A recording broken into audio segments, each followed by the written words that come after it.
Hola, buenos días. Bienvenido al Ingeniero Revela. Esto es el poder del conocimiento, la más importante escuela pulsátil del país desde el año 2003. 16 años ya, por primera vez para toda Latinoamérica y el Caribe, un programa de educación bursátil. Vendrán más, pero este es el primero y pionero. Miren, hoy nosotros tenemos un tema muy especial con un invitado que nos llamó ya, que viene en camino, y vamos a tratar, esta semana sale el juez Ortega, el anuncio de que envía juicio de fondo a implicados de Odebrecht. Y mientras nuestro invitado llega, un profesional de alto nivel sobre la materia del comportamiento humano, nosotros queremos hacer algunas observaciones. ¿Por qué Odebrecht está hoy aquí en República Dominicana? ¿Y qué ha significado esa corporación para los dominicanos y el mundo?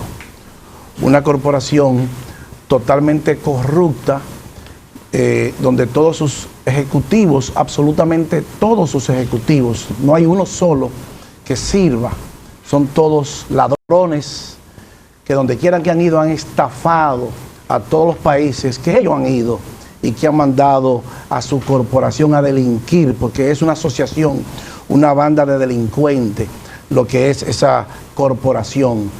Y esa corporación nos ha costado a nosotros los dominicanos una sobrevaluación de muchísimas obras, y la más importante de Punta Catalina, con más de 1.500 millones de dólares que el pueblo dominicano va a tener que pagar en sobrevaluación.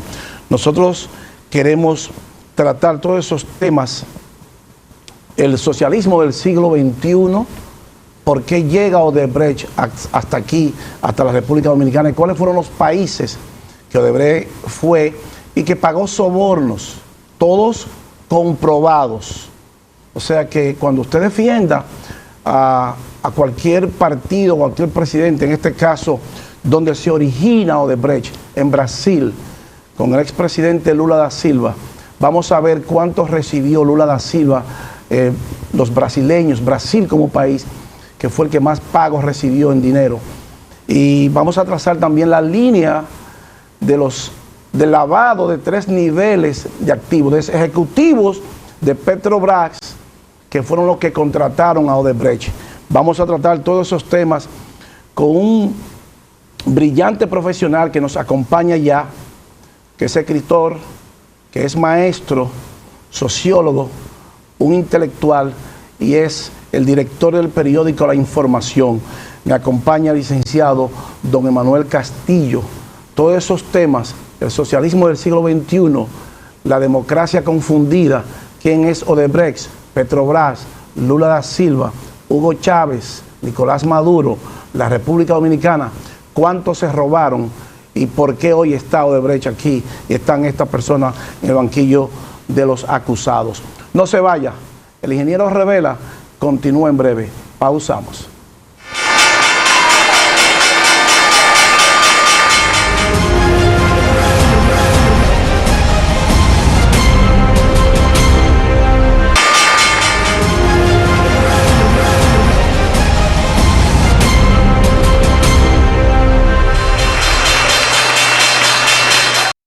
Continuamos con el Ingeniero Revela, el poder del conocimiento. Miren, como le prometimos, hoy me acompaña un intelectual, maestro, catedrático, director del periódico La Información, el licenciado don Emanuel Castillo. Don Emanuel, bienvenido. Mucho gusto, Fernando. Yo sé que le he tratado a usted, le he levantado temprano, y usted hoy domingo nos viene a acompañar y a hablarnos a nosotros del socialismo del siglo XXI y de la democracia confundida de la República Dominicana, y por qué esa corporación totalmente delincuencial, que ahí no hay un solo funcionario ejecutivo de Odebrecht que sea serio, son todos ladrones, porque toda su vida se han pasado robando a los pueblos cientos de miles de millones de dólares a través del socialismo del siglo XXI. ¿Qué es el socialismo del siglo XXI, don Emanuel? Bueno, así se le está llamando a una tendencia contestataria antiimperialista que viene de las izquierdas latinoamericanas, pero eso no viene desde ahora, eso viene desde décadas. Una primera experiencia del socialismo del siglo XXI fue la de Allende en Chile, sí, ¿verdad? Donde un grupo de partidos de izquierda, el Partido Socialista, el Partido Comunista y otros aliados, pudieron alcanzar el poder ejecutivo, la presidencia de la República, con Allende, e intentaron establecer un socialismo a partir del ejercicio democrático, es decir, a partir del proceso electoral. Luego de Allende, don Manuel, también llega un golpe de Estado contra Manuel Zelaya en Honduras. ¿También es parte de ese socialismo del siglo XXI? Bueno, esa es la versión contemporánea, lo que se llama hoy día socialismo del siglo XXI, porque no se les llamaba así, porque incluso no estábamos en el siglo XXI, estábamos en el siglo XX. ¿Quién trae esa expresión, socialismo del siglo XXI? ¿Hugo Chávez, Luis Ignacio Lula da Silva o los Castro? Bueno, eso es una combinación y más bien conceptuosa de intelectuales, viendo toda esta tendencia que se estaban desarrollando. Entonces,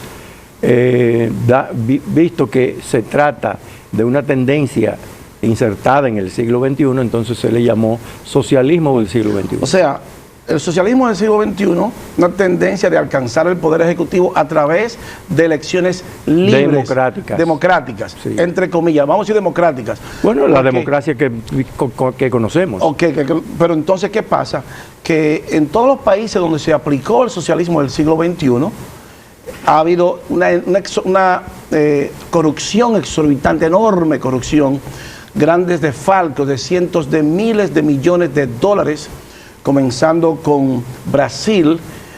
Hugo Chávez también, el presidente Lula da Silva recibió de Odebrecht, lo vamos a ver más adelante, 349 millones de dólares en soborno. Entonces, Hugo Chávez también en Venezuela con PDVSA, desfalcó a PDVSA con 330 mil millones de dólares, financió a la FARC, financió al ELN y evidentemente también tenía acuerdos con el narcotráfico. ¿Qué podemos nosotros decir? ¿Qué aprendemos nosotros de ese esquema estratégico que nos traza Lula da Silva, Chávez y los Castro con el socialismo del siglo XXI? Es importante que los pueblos sepan la corrupción del socialismo del siglo XXI. Y nosotros vamos a presentar las evidencias de cuál fue la cantidad de dinero y la línea de lavado de activos, de 3 niveles de lavado de activos que tenían los ejecutivos de Petrobras dirigidos por Lula da Silva. ¿Qué tenemos nosotros que aprender de eso? Bueno, se trata de toda una estrategia que no solamente está asociada a los países latinoamericanos, sino también a otros países que hoy en día compiten con Estados Unidos por la hegemonía política, económica y hasta militar.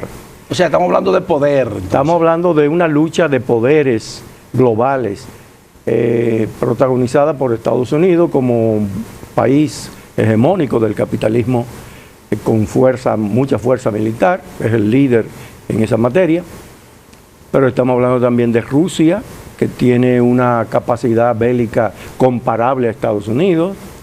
Estamos hablando de un país como China, que hoy en día ha explotado como una potencia económica. Que no es comunista realmente, sino... Bueno, tiene un partido comunista que es el coordinador de todo el proceso. Centralizado. Entonces, pero tiene una economía capitalista. Exacto. Entonces, hay una contradicción en eso. O sea, yo soy comunista, me quiero perpetuar en el poder, un único partido, único presidente, cambio la constitución, soy el único presidente del país hasta que yo me muera, entonces soy capitalista. Explíquenos. Bueno, eso es como una dictadura. Entonces el presidente Xi Jinping es un dictador. La dictadura de acá en Latinoamérica son capitalistas. Son capitalistas. Pero son un grupo que controla el Estado. Nosotros trajimos, señor Manuel, para ver la gráfica, qué pasó con Petrobras, donde se origina el origen de Odebrecht. ¿Quién es Petrobras? Colócame la gráfica número 1, señor director, para que el pueblo pueda ver. Pero antes que tú veas eso, es bueno decir que el caso de Brasil, como país principal de toda esta estrategia a partir de América Latina, esa estrategia asoció el Estado, a través del Partido de los Trabajadores, que Con encabezaba Lula, con una élite empresarial que comulgaban ideológicamente con una finalidad: sacar a millones de brasileños de la pobreza. Y eso lo ha dicho el propio padre de Marcelo Odebrecht. Sí. Y esa fue la política de Lula. Original. La política social que se aplicó, pero encontró en este conglomerado empresarial eco y apoyo. Y entonces se definió esa estrategia, que a su vez era una estrategia que se iba a asociar con la estrategia global impulsada por Rusia y por China. Acuérdate que el objetivo era desplazar el dólar como moneda hegemónica del sistema financiero mundial. Y esa lucha está planteada. Por eso hoy día estamos viendo esta guerra comercial y una serie de otros escaramuzas, incluyendo escaramuzas bélicas. Pero nosotros entendemos, don Manuel, que no es como se comienza algunas veces, sino como se termina.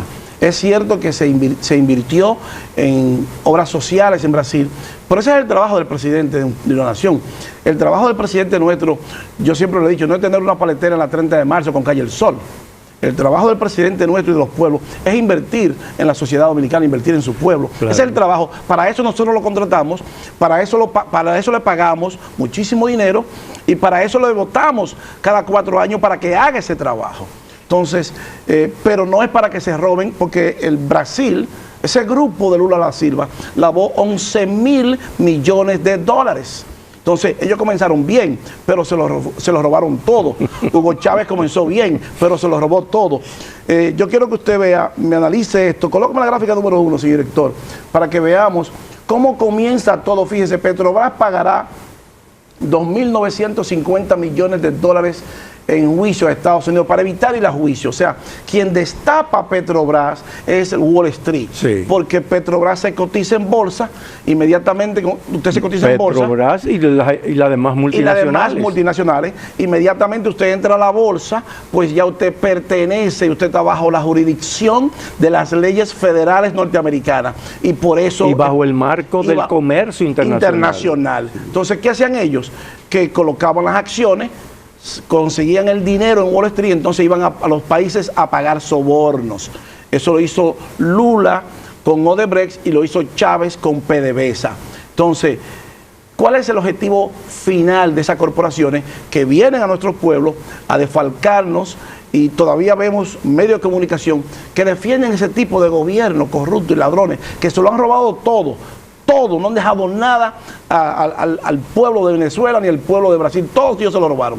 Entonces, ¿cómo hay forma de nosotros tener que enjuiciar a todos esos corruptos alrededor del mundo y que paguen por su robo? Bueno, de hecho ya ese proceso está implementándose. Esa es la contraestrategia que ha implementado el imperio. O sea, una vez descubierto a través... ¿Tiene que ver los papeles de Panamá con esto también? Todo eso es un paquete. Okay. Todo eso es un paquete. Una vez descubierto el caso de Odebrecht, específicamente, entonces el imperio elaboró su propia estrategia de contraofensiva contra esa estrategia global que impulsaba en América Latina Brasil y Chávez, claro, pero que se integraba con Cuba. Porque los Castro eran quien trazaba la política exterior. Y con los demás países. Correa era el intelectual. Bueno, en el grupo de países que propugnó por el socialismo del siglo XXI se encontraban Brasil, Venezuela, como los dos grandes líderes de este movimiento. Se integró Ecuador con Rafael Correa, se integró Nicaragua, Bolivia con Evo Morales, se integró Nicaragua en Centroamérica, estaba en proceso de integración el de Honduras. Sí. No recuerdo el nombre del presidente de Honduras. El presidente de Honduras. Y también coqueteó bastante y se integró el de El Salvador. Sí, también el Mauricio también estuvo. Pero estuvo integrado también por Argentina. Sí, con los Kirchner. Y en algún momento, cuando era Bachelet, también Chile recibió dinero de Chávez. Chile tenía un modelo más propio.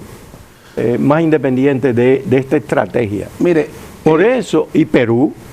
Sí, en Perú tenemos 4 presidentes presos, uno se mató, uno prófugo y 2 presos. Exacto. O sea que en Perú ha golpeado fuertemente. Colombia también recibió. Sí. Mire, en la gráfica número 3, señor director, vamos a ver, la número 2, ¿cuánto le pagó Odebrecht al mundo?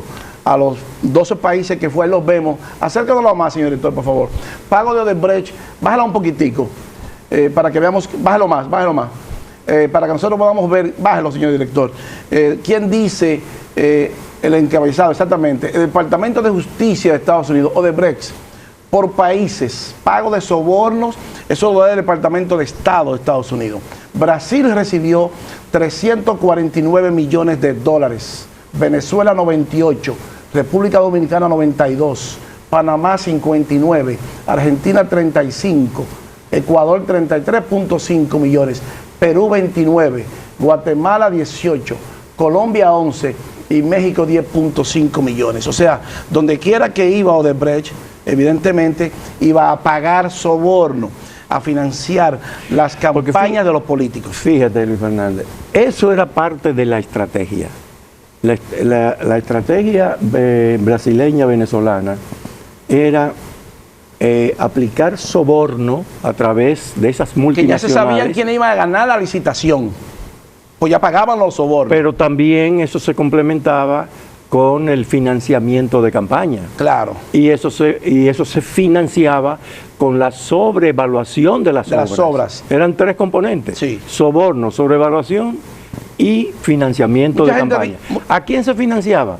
Se financiaban a líderes socios, a políticos asociados a esa estrategia, o a políticos convenientemente apoyados, aunque fueran de la oposición, pero integrados. Y lo traspasaban, lo traían de la oposición para su partido. Para su estrategia. Ese era su esquema. Sí, ese era su esquema de financiar los partidos de oposición y los líderes políticos de oposición para destruir los partidos de oposición. ¿Y acaso entonces no fue lo que se hizo aquí en República Dominicana? Bueno, yo diría que la República Dominicana, el grupo gobernante, ha sido el más eficiente aplicador de toda esta estrategia sí, porque la ha aplicado al pie de la letra del siglo XXI. Sí, al pie de la letra lo ha aplicado. Con la diferencia de que aquí ha sido más eficiente esa estrategia en la construcción de la nueva clase política gobernante y dominante, que está desplazando a la vieja oligarquía. No, ya la ha desplazado. Heredada desde la tiranía de Trujillo hacia adelante. O sea, ya prácticamente la ha desplazado porque son los dueños de las empresas y son los nuevos empresarios, los principales. Sí. Pero tienen una ventaja a su favor. Tienen el poder económico con dinero del pueblo y tienen el poder control político del Estado. O sea que si usted es empresario y usted trae su mercancía, lo único que yo tengo que hacer es dejarle su mercancía en la aduana 6 meses. Fíjate que el modelo aquí se podría parecer más al modelo chino. Sí, se parece bastante. Un partido hegemónico que controla el Estado, todas las fuentes políticas del Estado, justicia, poder ejecutivo, altas cortes y demás, pero también tiene bastante incursión y control en los aspectos económicos. Cuando Wall Street destapa eso, el esquema que usted acaba de explicar, lo primero que hace Wall Street es que multa a Odebrecht. Colóqueme la gráfica número 3, señor director, para que usted vea con cuánto multa Wall Street. Brasil Odebrecht to pay up to $4.5 billion to settle bribery case, o sea, por soborno. Ellos se quedaron encantados de pagar 4.500 millones de dólares en multa para evitar ir a corte, porque Estados Unidos se iba a quedar con la empresa y le iba a meter preso a todos. Tuvieron que hacer un acuerdo y pagar esa cantidad de dinero y decir ellos, el Departamento de Estado lo tiene, cuáles fueron los nombres de todos los funcionarios políticos del mundo que recibieron soborno, a qué hora las recibieron, dónde lo recibieron y cuánto le dieron. O sea, que no se crean los políticos del mundo que el Departamento de Estado no tiene esos datos. El Departamento de Estado lo tiene, pero lo tengo yo. Entonces, si yo lo tengo, imagínese usted. Pero a ti te llega de fuentes muy... Entonces, el Departamento de Estado, evidentemente, tiene esos datos de quiénes fueron los que recibieron soborno. Entonces, fíjese, Lula usó, para continuar con el caso de Lula, Venezuela. Colócame la gráfica número 4, sí, director, para que veamos cómo Lula usa a Odebrecht a través de Petrobras y Chávez usa PDVSA. O sea, estamos hablando que Chávez expropió casi el 90% de las empresas y la quebró casi a todas, pero malgastó de PDVSA 330.000 millones de dólares porque Chávez era quien repartía el dinero y el petróleo a través de Petrocaribe y comprometía a los pueblos para que votaran a favor de Venezuela en la OEA, en los organismos internacionales. Y Lula era quien nos mandaba a Joao Santana a que negociara con los presidentes y con los funcionarios y pudiera hacer la estrategia de campaña para perpetuarse en el poder. Háblenos de eso. Bueno, en el caso de Joao Santana, es público, es de conocimiento general, claro, de que la empresa Odebrecht se le ofreció al gobierno dominicano como un asesor de campaña dentro de esta estrategia de apoyar financieramente la campaña de un grupo afín y que lo apoyaba. Fíjate que el caso dominicano es muy especial porque aquí la propia Odebrecht instaló la unidad de estructural de operaciones estructurales. Era más fácil operar desde aquí. Era más fácil operar desde aquí. Era más seguro. Más seguro. Más protegido. Ok. Sí. Entonces, fíjese que también Lula está vinculado a casos de corrupción en África. Colóqueme la gráfica número 5, señor director, y la número 6. O sea, donde podemos ver, fíjese, Lula ahora vinculado con casos de corrupción en África. Eso es público, también lo tiene el Departamento de Estado. Entonces es importante que los pueblos conozcan sus líderes. No es cómo se comienza, es cómo se termina. Ese grupo lavó 11.000 millones de dólares del pueblo brasileño y lo tiene en su bolsillo a través de 3 líneas de lavado de activos que tenían y que nosotros vamos a presentar un esquema más o menos como era que se hacía en 8 países ejecutivos de Petrobras lavando dinero.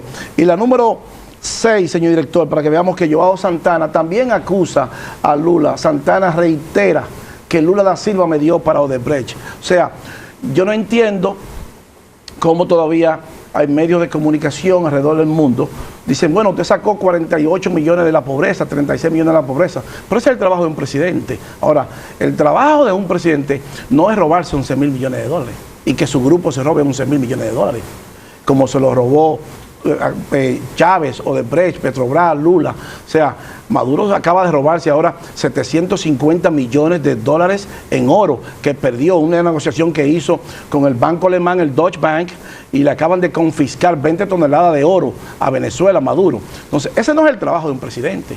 Y Maduro le exigió a Odebrecht 50 millones de dólares. Odebrecht le dio 35 millones de dólares. ¿Qué va a pasar en República Dominicana? Aquí vemos en el periódico que usted dirige, juez Ortega envía a juicio de fondo implicado el caso Odebrecht. ¿Qué va a pasar con estos implicados? Porque todos sabemos que se dieron 92 millones de dólares. Alguien los recibió ese cuarto. Y yo no tengo un centavo de eso, ni fue usted ni fui yo. Alguien lo recibió. No, entonces, ¿dónde está ese dinero? Alguien recibió eso y posiblemente alguien recibió más que eso. Más que eso, claro. Más que eso. Y eso lo deben saber tus fuentes. El Departamento de Estado tiene esa información, evidentemente. Tiene esa información. ¿Qué va a pasar con eso? Eso tiene que ver mucho con todo lo que te decía anteriormente, de que este movimiento del siglo XXI aprovechó su oportunidad de accesar al dominio del Estado para crear lo que se llama la nueva clase gobernante, política gobernante, sustituyendo las viejas clases oligárquicas tradicionales, no solamente aquí, en varios lugares de América, eso era parte y para crear esa clase económica gobernante y dominante, se han recurrido a todos esos mecanismos de lo que se llama la acumulación originaria de capital, que muchos de esos mecanismos son de carácter ilícito, como son ilícitos todas esas transacciones que tú pones en evidencia con mucha claridad y mucha contundencia. Mire, ese es el problema del socialismo del siglo XXI. O sea, el socialismo del siglo XXI entonces es una estafa. Es una estafa en el sentido de que incorpora vicios morales del propio capitalismo, como el caso de la corrupción y todos los mecanismos de corrupción, para crear la base de sustentación económica de la clase y del dominio que establece la clase a través de un partido político. Lo primero que hizo Hugo Chávez fue que prácticamente cercenó la cabeza de los medios de comunicación. O sea, la comunicación que salía de Venezuela era la que él quería que saliera de Venezuela. Los pueblos deben saber... Bueno, eso es parte del control. Es parte del control. Los pueblos deben de saber que el legado de esa revolución chavista, madurista, ha dejado más de 300.000 muertos, asesinatos en Venezuela. O sea, eso es una locura, don Manuel. Cuando un gobierno puede asesinar en 16 años más de 300.000, cuando nosotros tomamos la muestra, habían 250.000 muertos. Colóqueme la gráfica número 11, señor director, porque es importante que el pueblo vea y sepa cuál es el legado. Miren, el legado de la Revolución Venezuela, 252.000 muertos en 16 años de régimen chavista. Entonces, ¿es ese el socialismo del siglo XXI? Para... Esos muertos fueron muertos por violencia. Por todo, por violencia, por desaparición. O por desnutrición. Por todo. Porque hay una estrategia montada. Si yo lo hago pasar hambre a usted, lo hago dependiente, le doy un bono solidario, un bono de la patria, como ellos lo llaman. Si usted no vota por mí, usted no tiene comida. Entonces, pero eso ha desplazado más de 4 millones de venezolanos. 5.000 venezolanos salen diarios de Venezuela. 5.000 diarios. Porque el caso venezolano es un caso muy emblemático y muy particularísimo. Ahí es que se ve cómo la teoría del socialismo del siglo XXI no ha podido superar el problema de la dialéctica de la historia. O sea, el capitalismo a través del mercado genera su clase dominante. Exactamente. ¿Qué ha intentado el socialismo del siglo XXI? Sustituir esa clase dominante por una nueva clase. Pero a través del pago. Esa sustitución implica un choque violento de la institucionalidad económica, porque hay que destruir el sistema de mercado, claro, el sistema empresarial. Por eso están huyendo toda esa gente. Fidel Castro lo hizo al principio de la revolución, pero lo hizo de manera radical y total, mire, llevando incluso al paredón a muchos. Lo asesinó, eso mismo hizo Chávez. Pero inmediatamente se estableció una economía socialista y un Estado socialista. En el caso venezolano se ha intentado, como fue el caso chileno también, desde la institucionalidad económica del mercado y desde la institucionalidad democrática política, se intentó hacer esa transformación, pero eso, la historia está revelando que eso no es factible. Ni fue factible en Chile, ni ha sido a largo plazo factible en Cuba, no, tampoco. Ni lo fue en Rusia, que duró más de 70 años. No, dice, por eso se fue la Unión Soviética y se fue el muro de Berlín también. Y por eso los chinos han inteligentemente combinado una estrategia donde el control está en el Partido Comunista, que es el que traza las líneas y las políticas, pero la economía que se desarrolla a través de la concepción del mercado. Antes de irnos a pausa, don Manuel, yo quiero que usted vea esto. La gráfica número 8, señor director, la 8, y vamos a ver también el lavado de dinero, la número 9. Mire, la 8, Petrobras está vinculada a money laundering, al lavado de dinero. Acérquemela más, 4.400 millones de dólares en ese momento había lavado Petrobras, y lo ve 4.4 billions de dólares. Eso lo da la agencia Bloomberg para Wall Street, el mundo. O sea que aquí estamos hablando de que el Departamento de Estado sabe todo, qué cantidad de dinero se lavó, cómo se lavó, quiénes lo lavaron y a través de cuáles ejecutivos se hizo Petrobras, Odebrecht y 45 corporaciones adicionales. Vamos a presentarle. Y por eso no se va a salvar ni uno. No se va a salvar. Colócame la número 9, señor director, antes de irnos a pausa, para que veamos cómo con 3 líneas de lavado, ahí los vemos, acércala más para que usted vea, ahí vemos 3 niveles de lavado de activos, bájala un poquitico. Petrobras, fíjese el origen, esa línea verde. Petrobras le paga a Odebrecht, contrata a Odebrecht. Y fíjese que hay 8 países, ellos hacían una corporación en un país y tenían otra corporación en otro país donde iba ese dinero, lo recogían en ese país, lo mandaban a otro país, otra corporación fantasma, lo recogían en otro país a través de 8 países con 3 niveles de lavado. Esos fueron 3 altos ejecutivos nada más de Petrobras, Odebrecht y quien dirigía eso, evidentemente era la señora Dilma Rousseff, porque era la ministra de Minería, que era la encargada de Petrobras, y Lula da Silva, el presidente de Brasil. O sea, ahí vemos cómo esos tres niveles de lavado de activos, con esos tres ejecutivos que están prófugos, muchos de ellos, otros están presos y otros se lo andan buscando.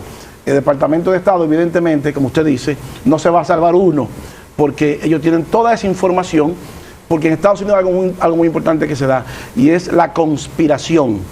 Si usted me dice todo lo que usted recibió, y quién es su cómplice, y cómo usted repartió el dinero, y dónde están las cuentas que el Departamento del Estado... Le rebajamos la Te bajamos la pena, te vamos a cantar 500 años de cárcel, te lo ponemos a 5 años, y tú ya en 5 años sales, te cambia tu nombre, y tú puedes disfrutar de... Como pasó con Quirino, por ejemplo. Como pasó con Quirino. Entonces, no es verdad que cuando usted lo jalen con la soga al cuello, y esté su pellejo de por medio, usted no va a cantar.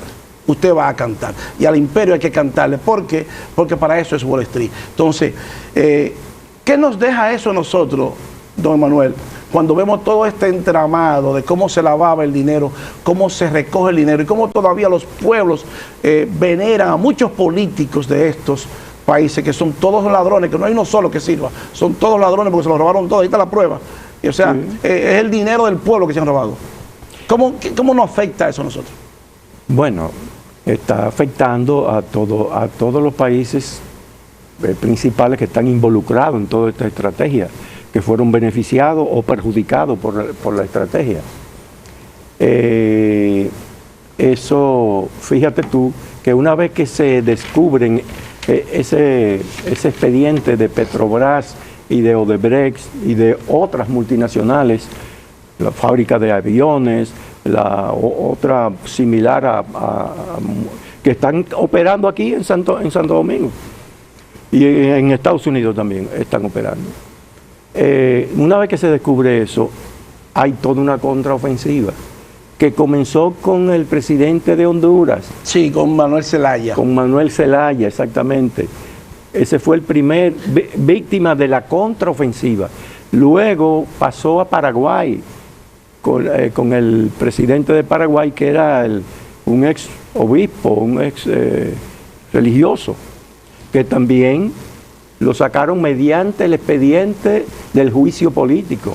Muchos dicen... Ese mismo expediente del juicio político se trasladó a Brasil. Sí.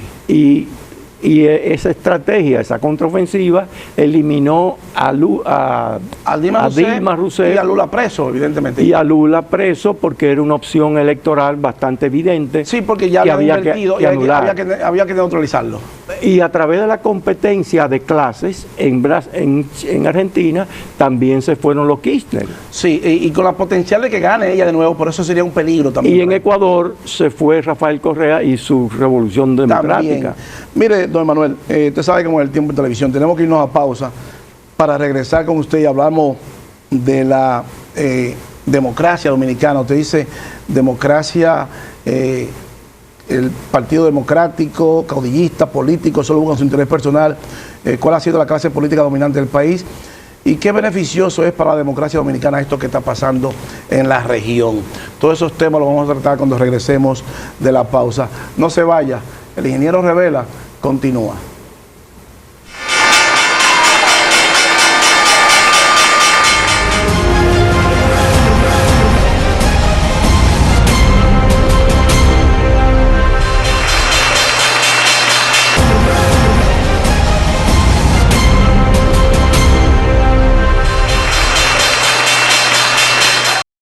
Continuamos con el ingeniero Revela, el poder del conocimiento. Estamos conversando con el licenciado don Manuel Castillo, un intelectual, catedrático, escritor y director del periódico La Información, un profesional que nos distingue y que nos prestigia, evidentemente. No siempre se tiene la oportunidad de tener un profesional de ese nivel en un programa, mucho menos un domingo a las 11 de la mañana. Don Manuel, en nuestro país, ¿quién elige a los presidentes, el pueblo o el dinero? ¿Cómo funciona eso? Se supone que en democracia elige el pueblo, por eso se habla de la soberanía popular. Claro.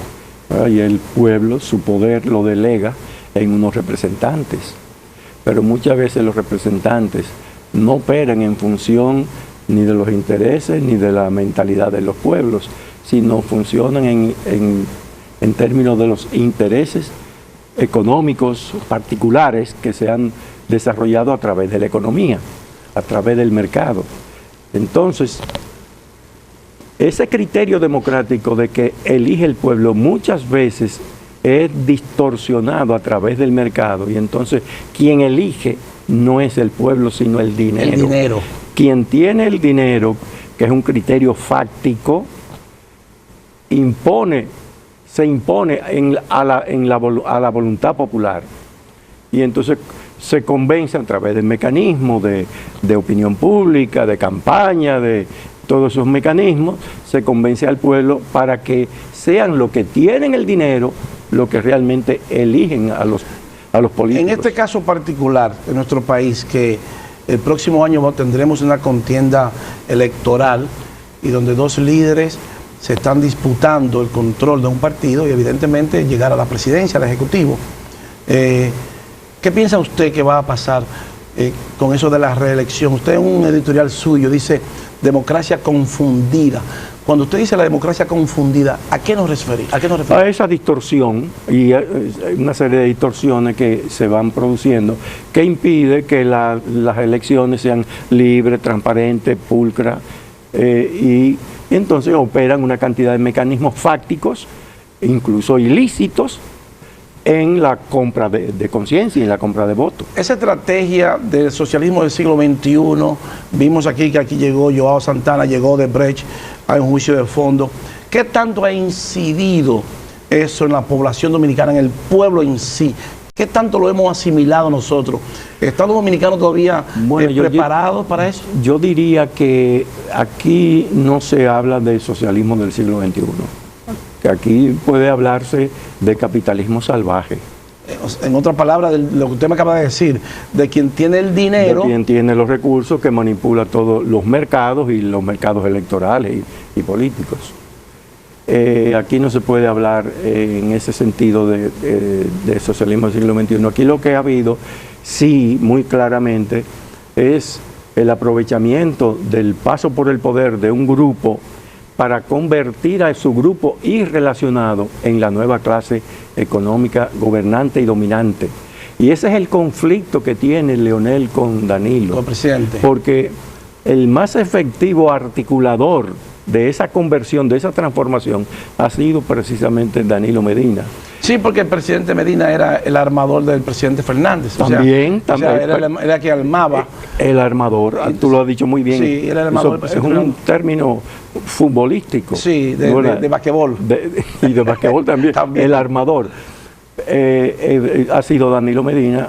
Y entonces la disputa que hay no es personal. Es un asunto de poder, entonces. Lo personal y el maltrato psicológico entre uno y otro, puedes tú ponerlo como un ingrediente adicional. ¿La reelección va a pasar o no va a pasar?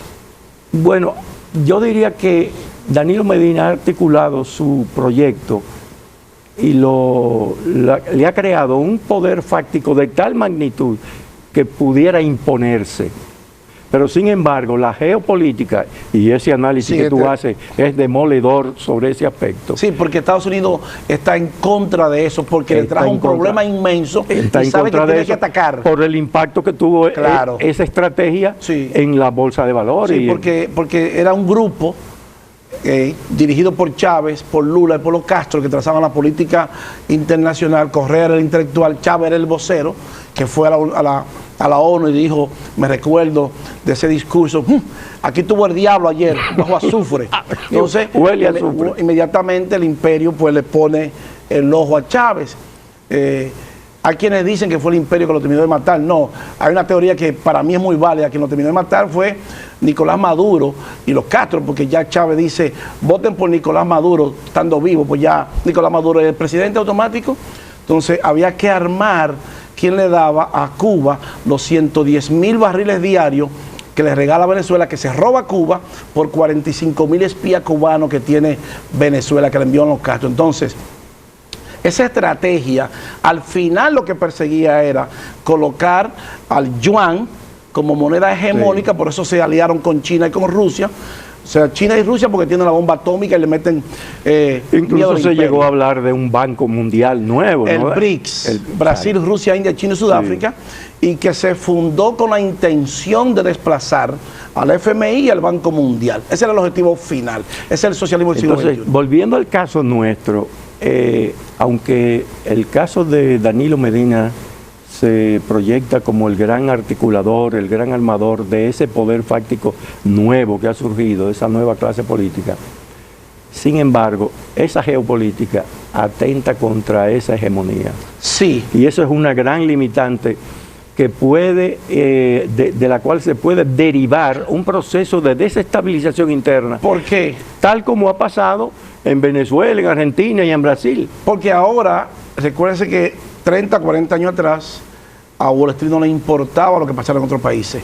El nuevo orden económico mundial concentra a Wall Street como el armador de la economía mundial. Sí. Entonces todo llega a Wall Street. Entonces ellos se fueron a Wall Street y trataron de usar el dinero de la bolsa para financiarse y pagar soborno. Entonces eso, como usted dice, va a ser un problema para nuestro país. Eso ahora, es un atentado a la ética y al marco jurídico internacional. Si pasara a la reelección en la República Dominicana, ¿es beneficioso o es perjudicial?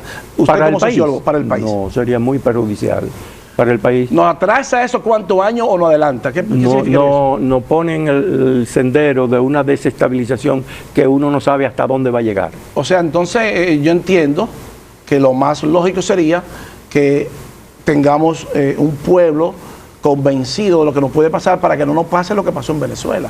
Porque la democracia en Venezuela estaba un poquitico débil y vino un outsider llamado Hugo Chávez y le ha costado a Venezuela, el 90% de sus ciudadanos son pobres, 5 millones casi fuera, 5.000 se van diarios. Entonces yo pienso que si los pueblos no vemos ese espejo de Venezuela, también podría pasar a nosotros eso. Podría perfectamente suceder. Entonces por eso yo creo que lo que debe la racionalidad, incluso la racionalidad de esa nueva clase. Por eso yo creo que el gran poder que tiene el PLD, especialmente la facción que encabeza Danilo Medina, lo más que podría pensar o dirigirse es a consolidar su poder político aún fuera del poder, para establecer entonces un gobierno de transición que sea un gobierno que obedezca a los designios o al decálogo que imparte ese gran poder fáctico que ha acumulado. Todos sabemos que hay dos grupos, uno leonelista y otro danilista. Los leonelistas quieren llegar al poder y los danilistas quieren mantenerse.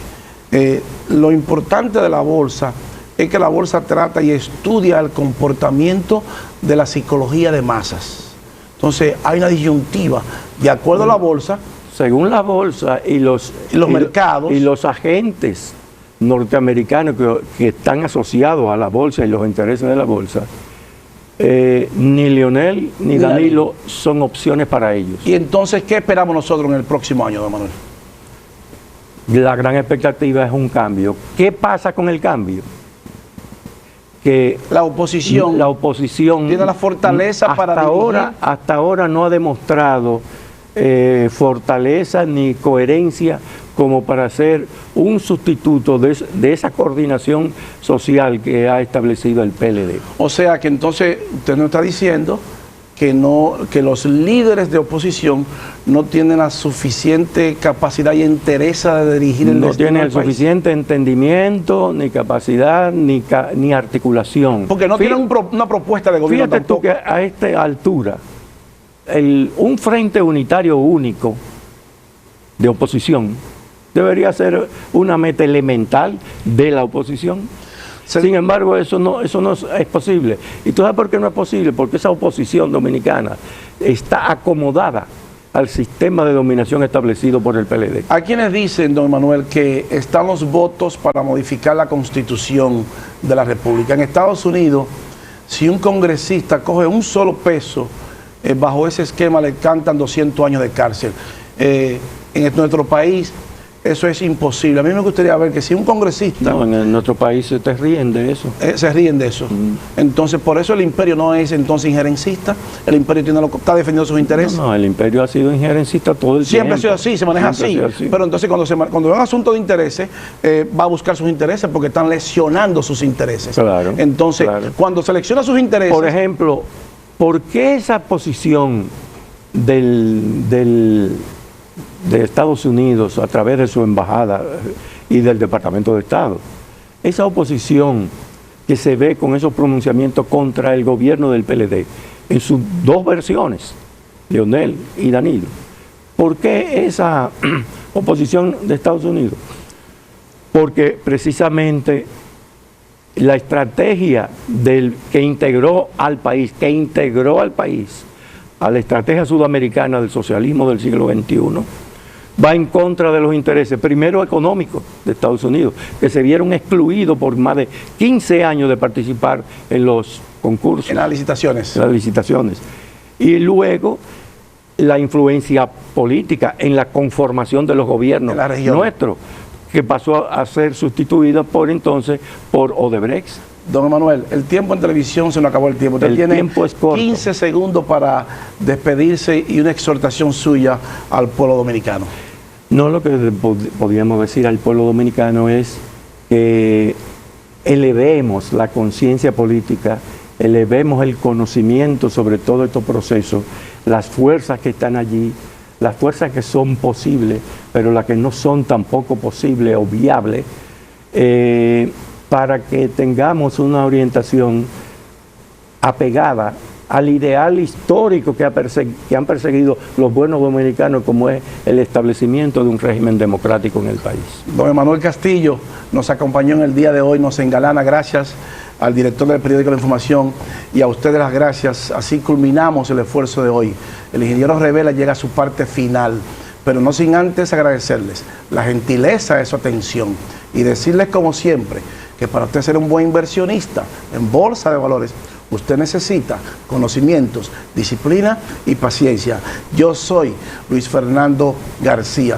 El ingeniero Revela, el poder del conocimiento, regresa la próxima semana. Bye bye y hasta pronto.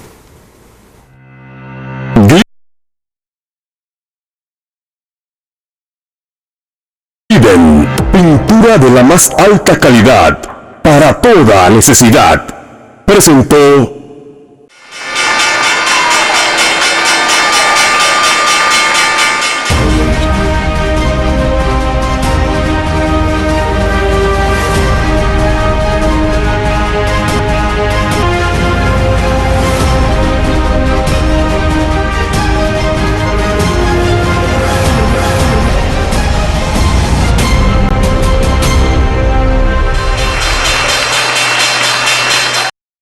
en todas partes un solo canal.